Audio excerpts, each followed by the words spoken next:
Shalom bien-aimés, bienvenue sur cette plateforme Le Réveil des Héroïnes. Que la grâce et la faveur de l'Éternel te localisent. Que le Saint-Esprit te fasse du bien. Nous sommes mardi et nous poursuivons notre thème sur l'héroïne Jaël. Durant tout ce mois de mars, nous parlons des héroïnes de la Bible. Et en cette première semaine de mars, nous sommes en train de toucher la vie de Jaël. Si tu n'as pas écouté le message d'hier, je vais t'inviter à aller écouter ce message afin d'être béni et que la grâce qui coulait dans sa vie, dans la vie de Jaël, soit connectée à ta vie. Aujourd'hui, nous partageons sur un autre aspect de la vie de Jaël. Et notre thème du jour est la force dans la délicatesse. La force dans la délicatesse. Bien-aimé, la délicatesse est définie comme une finesse propre à satisfaire. Quelqu'un dont le goût est exigeant, raffiné, recherché. C'est-à-dire, quand on parle de délicat, quand on dit le mot délicat, c'est une finesse propre à satisfaire quelqu'un dont le goût est exigeant, raffiné, recherché, sensible aux nuances. Mais aussi, c'est le fait de manifester de tact, le désir d'être agréable et qui témoigne d'une grande sensibilité, d'une grande finesse. Alléluia. Donc, quand nous parlons de délicatesse, nous pouvons voir un peu l'apparence de la fragilité. Mais dans cette fragilité, il y a quelque chose qui manifeste la finesse, qui manifeste la grandeur, qui manifeste, oui, la beauté, qui manifeste le tact, qui manifeste le savoir-faire, qui manifeste l'excellence. Quand on dit quelqu'un a un comportement, a la finesse dans son comportement, c'est que la personne est bien éduquée. Quand on dit que quelqu'un est délicat dans son comportement, c'est que la personne a du tact. La personne a les bonnes manières. La personne trouve les bons mots. La personne sait parler, sait comment faire, sait comment agir. La personne a du tact. Et tout cela se fait sans bruit, sans brutalité. Tout cela se fait sans créer de problème, sans épreuve de force. Et tout cela s'accepte naturellement avec aisance et impose le respect. C'est ça la délicatesse. Mais écoute bien ceci. On a dit que le thème du jour est la force dans la délicatesse. Quelque chose qui semble fragile, fine, d'apparence et très sensible. Comment cette chose peut manifester la force? Bien-aimés, nous allons lire la parole de Dieu dans Juge 4, à partir du verset 18. Jaël sortit au devant de Sisera et lui dit: entre mon Seigneur, entre chez moi, ne crains point. Il entra chez elle dans la tente et elle le cacha sous une couverture. N'oublions pas que Sisera était en train de fuir Barak. Hier, nous avons pu parler de ce contexte où Sisera devait entrer en guerre avec l'armée d'Israël conduite par Barak. Sisera était le chef de l'armée, c'est-à-dire le général de l'armée envoyé par Jabin. Et Barak était le général de l'armée d'Israël. La guerre devait se passer au mont Tabor. Donc, Barak est parti rencontrer là-bas, est parti au mont Tabor pour la guerre. Sisera est parti le rejoindre. Donc, en ce lieu, la guerre a été enclenchée. On a dit hier, géographiquement, Jaël et son mari ne se trouvaient pas au lieu où la guerre est enclenchée. Ils n'étaient pas géographiquement dans le même endroit, ni dans le même endroit où Déborah habitait. Alors, ils habitaient dans un endroit stratégique. Et leur famille n'était ni concernée par la guerre, ni concernée par Jabin, ni concernée par Israël. Donc, ils étaient des personnes qui occupaient une place neutre, une opinion neutre. Ils étaient en paix avec Israël, ils étaient en paix avec Jabin. Mais écoute, Sisera va s'enfuir devant Barak. Dieu va faire de telle sorte que Sisera va s'enfuir devant Barak.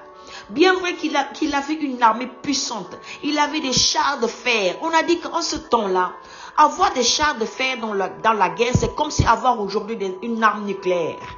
Alors, des chars de fer étaient une arme redoutable dans la guerre à cette époque. C'est comme si tu détenais entre tes mains une arme nucléaire en cette époque où nous sommes. Parce qu'en cette époque où nous sommes, le char de fer n'a aucune valeur. Mais l'arme nucléaire est puissante. Donc à l'époque de Jaël, de Déborah, de Sisera, de Barak, les chars de fer avaient de la valeur parce que ça représentait la force d'un peuple, la puissance d'un peuple. Et tous les peuples les craignaient à cause de ces 900 chars de fer qui faisaient d'eux des personnes redoutables. Et Sisera croyait qu'il allait emporter la guerre, mais il ne savait pas que Dieu marchait avec Israël.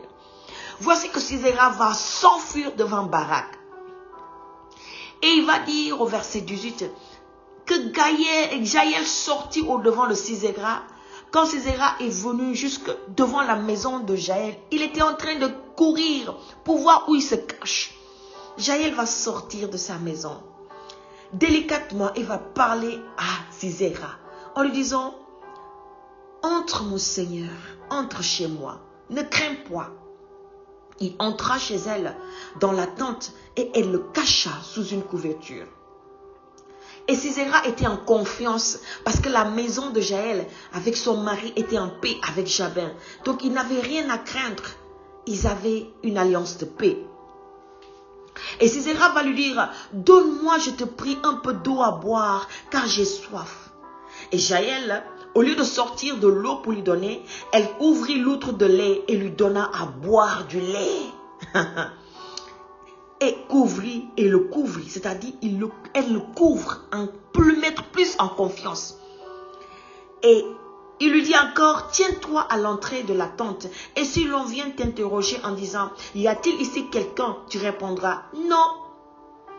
Et Jaël, femme d'Héber, saisit un pied de la tente, prit en main le marteau, s'approcha de lui doucement, délicatement, et lui enfonça dans la tempe le pied qui pénétra en terre.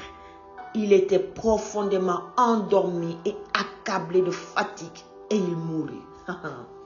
Bien-aimé, c'est une femme qui a l'apparence fragile. Une femme dont on dit n'a pas la force dans le bras. Une femme d'habitude qu'on n'amène pas en guerre. Une femme qui est appelée à rester à la maison, préparer à manger, s'occuper de son mari, s'occuper de ses enfants. Une femme qui est socialement limitée dans ses agissements. Qui est socialement limitée à cause de son genre. Qui est socialement limitée à cause du péché de Ève qui a occasionné la chute d'Adam. La femme était condamnée à se taire, à ne rien faire. Qui va être d'ordre public ou autoritaire. Mais voici que Jaël va accueillir Sisera qui fuyait devant l'armée d'Israël, qui fuyait devant le général d'Israël, Barak. Jaël va l'accueillir chez elle et lui dit: entre mon Seigneur. Elle lui parle avec douceur, avec délicatesse. Elle gagne sa confiance. Elle lui dit: entre dans ma maison. Le gars entre. Et le gars lui demande de l'eau parce qu'il avait soif. Il a longtemps couru. Il avait soif. Il lui dit: donne-moi de l'eau à boire. Et Jaël dit: au lieu de te donner de l'eau, je vais te donner du lait. Et le gars était plus en confiance. Il lui donne du lait à boire. Et le lait a la faculté de faire dormir. Quand tu as un problème d'insomnie la nuit, on te dit: prends un verre de lait, ça va te calmer. Et ça va te donner le sommeil facile. Et Jaël va donner du lait à Sisera. Sisera va prendre son verre de lait. Il va boire son lait. Il va demander à Jaël de se tenir au guet. C'est-à-dire de jouer le rôle de sentinelle. De se tenir à la porte si quelqu'un demande: as-tu vu quelqu'un? Et tu vas lui dire non. Jaël lui dit: ok, il n'y a pas de souci. Et Jaël couvre le gars. Et le gars dort profondément parce qu'il était fatigué. Il dit dans cette maison, je peux être en paix parce que c'est quelqu'un qui ne va pas me trahir. C'est quelqu'un avec qui j'ai une alliance de paix. C'est quelqu'un qui m'a pas dit, oh, n'entre pas dans ma maison.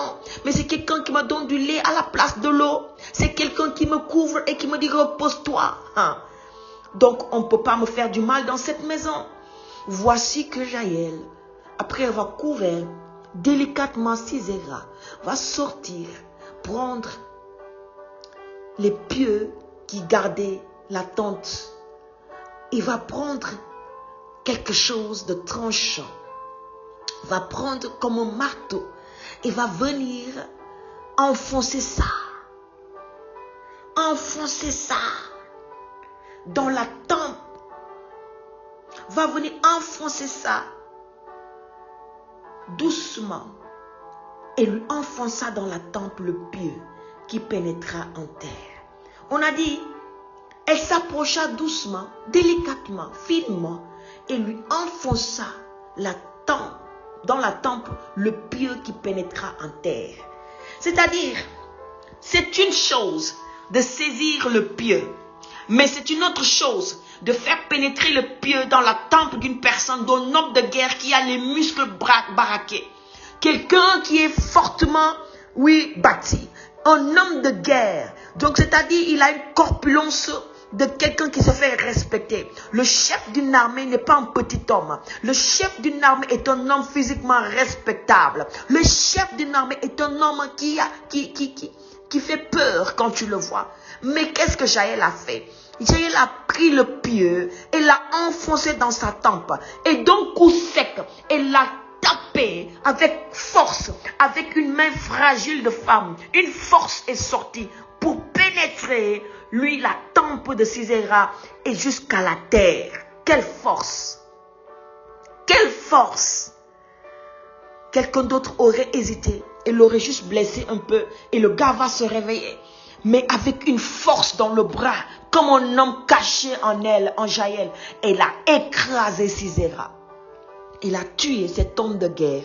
Et l'honneur qui devait revenir à Barak, qui devait tuer lui-même Sisera, parce que c'est un général qui doit tuer un général. L'honneur d'un général de guerre, c'est tuer le général ennemi. Mais voici que Jaël, cette femme fragile, qui était dans sa maison, que personne peut-être ne calculait, ne connaissait, va manifester une force dans sa délicatesse de femme, dans sa fragilité de femme. Une force sort d'elle. Elle va tuer l'ennemi d'Israël. Elle va tuer l'ennemi du peuple de Dieu. Une force est sortie d'elle pour terrasser l'ennemi du peuple de Dieu. J'aimerais parler à une femme pour te dire ceci. Une force peut sortir de toi. Une force redoutable peut sortir de toi. Les gens peuvent te regarder et tu as l'apparence fragile à cause de ta situation. Les gens peuvent te regarder et tu as l'apparence fragile parce qu'on t'a condamné dans une position. Les gens peuvent te regarder et tu as l'apparence fragile. On dit, non, on a besoin des hommes de guerre. On a besoin des personnes qui peuvent nous aider. On a besoin des personnes qui pesent lourd. Mais les gens ne savent pas que dans cette délicatesse, dans cette fragilité, une force redoutable peut sortir de toi. C'est la force que Dieu a donnée à la femme. Jaël est le reflet de la force cachée de la femme.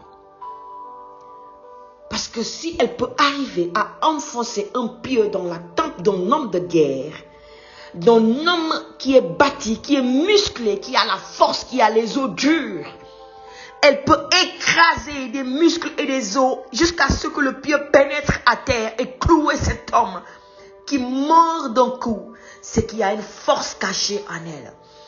Je te dis, femme, il y a une force cachée en toi. Que personne ne te convainc du contraire. De toi peut sortir une force redoutable pour terrasser les ennemis. Et je veux te dire ceci. De toi peut sortir une force redoutable pour terrasser l'ennemi qui combat ta maison. De toi peut sortir une force redoutable pour terrasser l'ennemi qui combat ta famille, qui combat tes enfants, qui combat ton mariage, qui combat tes entrailles, qui combat ton peuple, qui combat ta nation, qui combat les nations. De toi peut sortir une force redoutable. Cette force, c'est le Saint-Esprit en toi. De toi peut sortir une force écrasante. Une force qui ne tremble pas devant l'ennemi. Dans cette délicatesse de femme que nous sommes, de femme que tu es, le Seigneur te dit aujourd'hui, si Jaël a pu le faire, tu peux le faire. Dans l'intercession, tu te lèveras comme une lionne et tu terrasseras l'ennemi qui se lève contre ta maison. Dans l'intercession, dans le pouvoir de la prière, tu te lèves comme une lionne et tu arraches la proie de tes ennemis. Dans l'intercession, dans la prière, par tes actes, par tes paroles, par tes déclarations, par ton audace, par ta foi, tu peux terrasser l'ennemi. Une force sort à l'intérieur de toi. Un homme peut être d'apparence baraqué, musclé, fort. Mais une femme qui est d'apparence fragile est une force pour la société, pour la famille, pour la nation et pour les nations. C'est pourquoi Dieu a dit, il n'est pas bon que l'homme soit seul. Faisons-lui une aide semblable. Tu es une aide. Et une aide n'est pas faible. Une aide est une force. Une aide est une force. Et toi, c'est ce que tu es. À l'image de Jaël. La force dans la délicatesse. Père, je te dis merci. Pour ces femmes que tu établis. Pour ces femmes que tu t'es choisies. Qui peut-être sont physiquement pas considérées. Qui peut-être sont socialement pas considérées. Qui peut-être sont condamnés à cause de leur genre, à cause de leur féminité, à cause du péché de Ève depuis le jardin d'Éden. Oui, la femme est clouée à une condamnation par les hommes. Mais Christ, tu es venu la franchir et tu as mis en elle une force. Oui, une force face à l'adversité, face à l'ennemi. Elle peut vaincre par la prière, elle peut vaincre par la foi, elle peut vaincre par la détermination. Toute maladie, toute entité de la sorcellerie, des occultistes, des œuvres des ténèbres, des forces des ténèbres, elle les vend. Parce qu'elle a reçu le pouvoir de marcher sur les serpents, les scorpions, et c'est toute la puissance de l'ennemi. Et rien ne pourra la nuire. Et je déclare ceci sur ta vie au nom de Jésus-Christ de Nazareth. Bien-aimé, si tu as été touché par ce message, je vais t'inviter à partager autour de toi afin de bénir une vie. Je te donne rendez-vous ce jeudi pour notre TCM du jour et ne le manque pas parce que ce jeudi, nous allons parler d'une femme de la Bible qui va te booster à marcher comme une héroïne que Dieu s'est choisie. Shalom chez toi.